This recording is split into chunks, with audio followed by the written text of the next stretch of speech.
என்ன தேடிங்க? சற்று நேரத்துக்கு முன்பு ஒரு தேவகானம் கேட்டதே, மனித ஜீவிதத்திலே என்றுமே கேட்டறியாத ஒரு பாட்டம். யாரு பாடினார்கள்? நீ கேட்டாயா? ஐயா, இங்க யாரும் பாடலீங்களே. நான் தூக்கம் வராம கொஞ்ச நாளை கத்துனேன். கத்துனியா?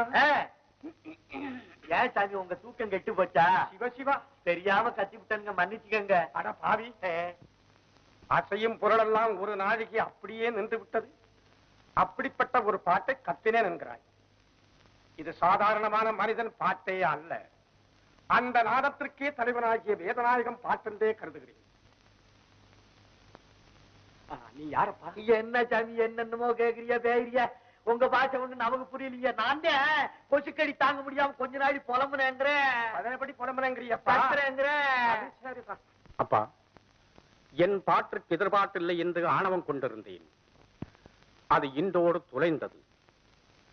காரணம், என் பாட்டிற்கு மனிதர்கள் தான் தலை அசைப்பதை பார்த்திருக்கிறேன். ஆனால் அசையும் பொருள் நிற்கவும், நின்ற பொருள் அசையும் ஒரு பாட்டை இந்த பாண்டிய நாட்டில் தான் கேட்டேன். அப்பா, இந்த இசையை நீ யாரிடம் கற்றுக்கொண்டாய்? இந்த ஊர்ல பாணபத்திரன்னு ஒருத்தர் இருக்காருங்க. எந்த பாணபத்திரன்? இந்த கோயில்ல பக்தி பாடல்லாம் பாடுவாருங்களா, அந்த பாணபத்திரன். இந்த ஊருக்கு யாரோ புதுசா பாகவதர் வந்திருக்காராம், எல்லாத்தையும் போட்டிக்கு இழுக்கிறாராமே. அவரு கூட நாளைக்கு பாணபத்திரன் போட்டி பாட்டு பாட போறாருங்க. போட்டியா? விவரமா சொல்லப்பா. அந்த பாணபத்திரர் கிட்ட நான் சின்ன பிள்ளையா இருக்கும் போது எங்க அம்மா சங்கீதம் படிச்சுக்கிறதுக்காக கொண்டுகிட்டு போய் விட்டாங்க. அவரு பல வருஷம் சொல்லி கொடுத்து பார்த்தார், தலையால தண்ணி குடிச்சு பார்த்தார். நம்ம மூளைக்கு ஒண்ணு சங்கீதம் ஏறலீங்க. சி மடப்பயல, ஞான சூன்யம், போனா உனக்கு சங்கீதமே வரலன்னு அடிச்சு விரட்டி விட்டுட்டாருங்க. அப்புறம் என்னங்க செய்யறது? வயிறு இருக்குங்களே, விறகு வெட்டி பொழைச்சுக்கிட்டு இருக்கனுங்க. என்னைக்காவது பொழுது போகலன்னா அவர் சொல்லி கொடுத்த ஒரு பாட்டுல அப்படியே எடுத்து விடுறதுங்க. அப்படித்தேன்.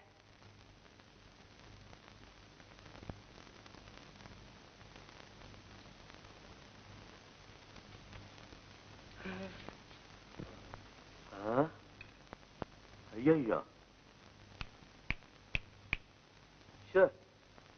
சாமியா, சாமியா, என்ன என்ன ஒண்ணுமில்லை. வேறுவ எங்க மொவரையில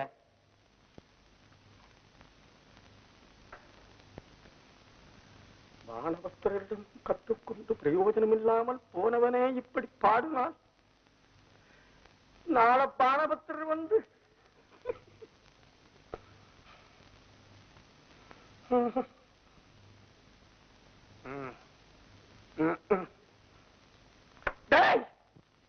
ஏ கமல, ஏ காப்பி, ஏ கானடா, ஏ கான்போதி, ஏ பைரவி, ஏ தோடி, அவன் தானடா முகாரி. ஆமா முகாரி.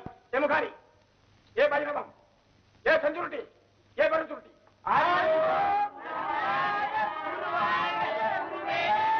ஐயோ சாமி, இவங்க எல்லாம் உங்க சிஷ்யர்களா?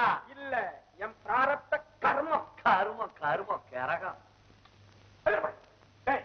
நாளை விடுவதற்குள் பாண்டிய நாட்டு எல்லை விட்டு பறந்து விட வேண்டும். என்ன அவத்துக்கு போது?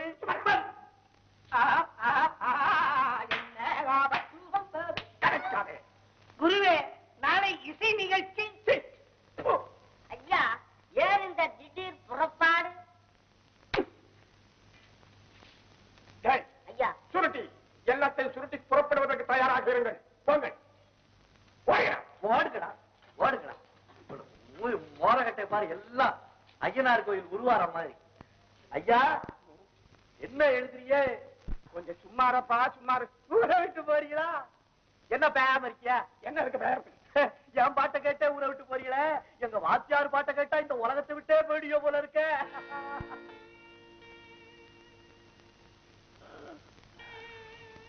அப்பா, நீ யாரோ எவரோ ஆண்டவன் போல் சமயத்தில் வந்து என்னுடைய ஆணவத்தை அகற்றி எனக்கு நல்ல புத்தியை போகட்டுனான்.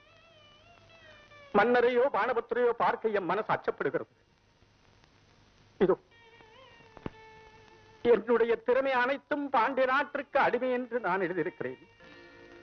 இதை உன்னுடைய ஆசானிடம் கொண்டு போய் சேர்த்து விடு. அவருக்கு செலுத்த வேண்டிய வணக்கத்தை நான். என்ன இது? என்ன இது? டேய், புறப்படுகிறா. பாருங்களா ஏட்டா இவன் ஏன் காலில் விழுவுறேன் ஓடுங்க ஒரு ராஜா ஏ அப்பா ஒரு ஆளுக்கா இத்தனை அடியாளு ஆஹா கொள்ள கொள்ள கொள்ள கொள்ள ஐயா ஐயா கொள்ள கொள்ள அட சுருட்டி அட வெறும் சுருட்டி செஞ்சுருட்டி கொள்ளப்போ பாண்டிய நாட்டிலே ஒரு விறகு வெட்டியின் பாற்றுக்கின்ற ஹேமநாதன் அடிமையப்பா வருகிறேன். ஐயா போறீங்களா? மொள்ள போங்க, உளுந்துராதீங்க. ஐயா மொள்ள மொள்ள ஐயா.